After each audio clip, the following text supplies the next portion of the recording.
आंब्याचा सीझन सुरू झालेला आहे आणि आंब्यापासून वेगवेगळे विविध पदार्थ आपण बनवतच असतो. तर आज आपण अक्षय तृतीया स्पेशल किंवा देवाच्या नैवेद्यासाठी झटपट तयार होणारी आंब्याची मस्त अशी खिरीची रेसिपी आज आपण बघतोय, जी बनवायला अतिशय सोपी आहे. अगदी 5 ते 10 मिनिटात तयार होईल इतकी सोपी ही रेसिपी आहे.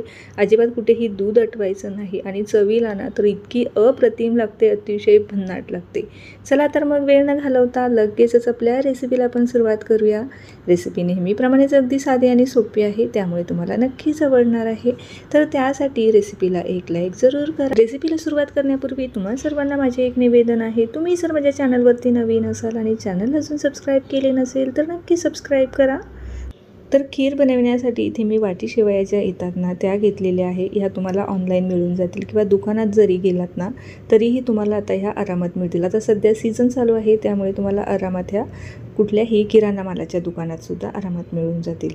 तर छान आपल्याला ह्या मोकळ्या करून घ्यायच्या आहे. त्यानंतर अगदी 1 चमचाभर तुपावरती आपल्याला या छान खमंग भाजून घ्यायच्या आहे.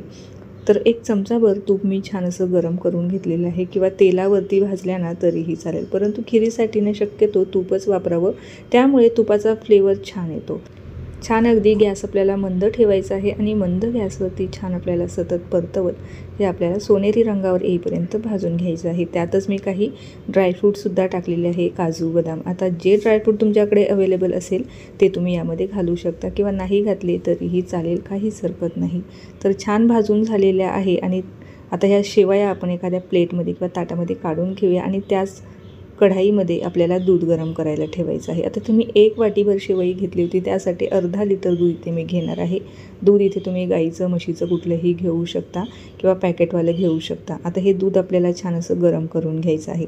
तर 1 वाटी जी शेवई होती ना त्यासाठी मला अर्धा लिटर दूध लागलेलं आहे. हे अगदी परफेक्ट आहे. यातच आपल्याला अगदी 4 चमचे म्हणजे पाव वाटी आपल्याला इथे साखर लागणार आहे. आता गोडाचं जे प्रमाण आहे तुम्ही तुमच्या आवडीनुसार कमी किंवा जास्त ठेवू शकता. दुधाला छान अशी उकळी आली की आपण यामध्ये ज्या शेवया भाजून घेतलेल्या होत्या त्या घालणार आहोत. आता ह्या खिरीमध्ये आपल्याला कुठेही मिल्क पावडर किंवा खवा किंवा इतर कुठलेही पदार्थ वापरायचे नाही. अगदी साध्या सिंपल पद्धतीने बनवणार आहोत. तरीही आपली जी खीर आहे ना अतिशय टेस्टी आणि मस्त अशी दाटसर होते. आता छान अशी दुधाला उकळी आलेली आहे, त्यातच भाजून घेतलेल्या ज्या शेवया आहे त्या टाकून घेऊया. आणि आपल्याला ह्या ज्या शेवया आहे, हे जे दूध आहे ना जोपर्यंत घट्ट होत नाही तोपर्यंत मध्यम गॅसवरती सतत ढवळत आपल्याला ह्या ज्या शेवया आहे शिजवून घ्यायच्या आहे. अगदी 1 ते 1.5 मिनिटामध्ये ही जी शेवई आहे ना छान शिजली जाते. आणि ही शिजल्याच्या नंतर आपली जी शेवया आहे म्हणजे ही शेवयाची खीर आहे ना, ही साधी शेवयांची खीर या ठिकाणी आपली तयार होणार आहे. परंतु आज आपण अक्षय तृतीया स्पेशल मँगो शेवयाची रेसिपी बनवतोय, मँगो शेवयाच्या खिरीची रेसिपी बनवतोय. त्यामुळे आपल्याला ही जी खीर आहे ना आता ही बरीचशी गरम आहे. आता ही खीर आपली या ठिकाणी तयार झालेली आहे. त्यानंतर गॅसवरतून उतरवून घ्यायची आहे आणि पूर्णपणे आपल्याला ही थंड करून घ्यायची आहे. आणि थंड झाल्याच्या नंतर या खिरीमध्ये आपल्याला 1 आंब्याचा गर म्हणजे साधारणतः अर्धी वाटी आपल्याला आंब्याचा गर मिक्स करायचा आहे. गरम असताना अजिबात यामध्ये मिक्स करायचा नाही, नाहीतर आपलं जे दूध आहे ना ही फाटण्याची शक्यता असते. त्यामुळे पूर्णपणे थंड होऊ द्यायचं आणि थंड झाल्याच्या नंतर यामध्ये आपल्याला जो आंब्याचा गर आहे तो मिक्स करायचा आहे. आता ह्या आंब्याच्या गराचं जे प्रमाण आहे हे तुम्ही तुमच्या आवडीनुसार कमी किंवा जास्त ठेवू शकता. तुम्ही जर ही अशी खीर कधी खाल्ली नसेल ना तर एकदा जरूर ह्या सीझनमध्ये ही मँगो खीर ट्राय करून पहा. सर्वांना इतकी आवडेल की अगदी सीझन संपेपर्यंत तुम्ही दररोज बनवून खाल, इतकी ही मस्त ही खीर लागते.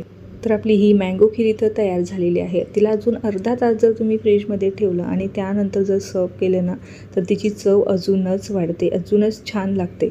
आता ही खीर मी अर्धा तास फ्रीजमध्ये ठेवली होती आणि त्यानंतर ही एका बाउलमध्ये काढून वरतून थोडेसे आंब्याचे तुकडे बारीक कट करून आणि थोडेसे ड्रायफ्रूट टाकून घेतलेले आहे. तर इथे आपली मँगो खीर खाण्यासाठी तयार झालेली आहे. जर तुम्ही ह्या पद्धतीने खीर कधी बनवली नसेल तर एकदा जरूर ट्राय करून पहा आणि कशी झाली ते मला कमेंटद्वारे कळवायला अजिबात विसरू नका. आता रेसिपी पाहत तुम्ही इथपर्यंत आलाच असाल आणि चॅनलवर जर तुम्ही माझ्या नवीन असाल आणि चॅनलला अजून सबस्क्राईब केले नसेल तर नक्की सबस्क्राईब करा. त्या बाजूचे बेल आयकॉन देखील प्रेस करा, म्हणजे जेव्हाही माझे नवीन व्हिडिओज येतील ते तुम्हाला सर्वात अगोदर पाहायला मिळतील. तर मस्त अशी आपली मँगो खीर इथे खाण्यासाठी तयार झालेली आहे. तर नक्की ट्राय करा आणि कशी झाली ते नक्की कळवा. तुमच्या मित्रपरिवाराबरोबर आणि नातेवाईकांबरोबर सुद्धा शेअर करा. चला तर मग पुन्हा भेटूया अशाच काही नवीन रेसिपीसोबत. तोपर्यंत धन्यवाद.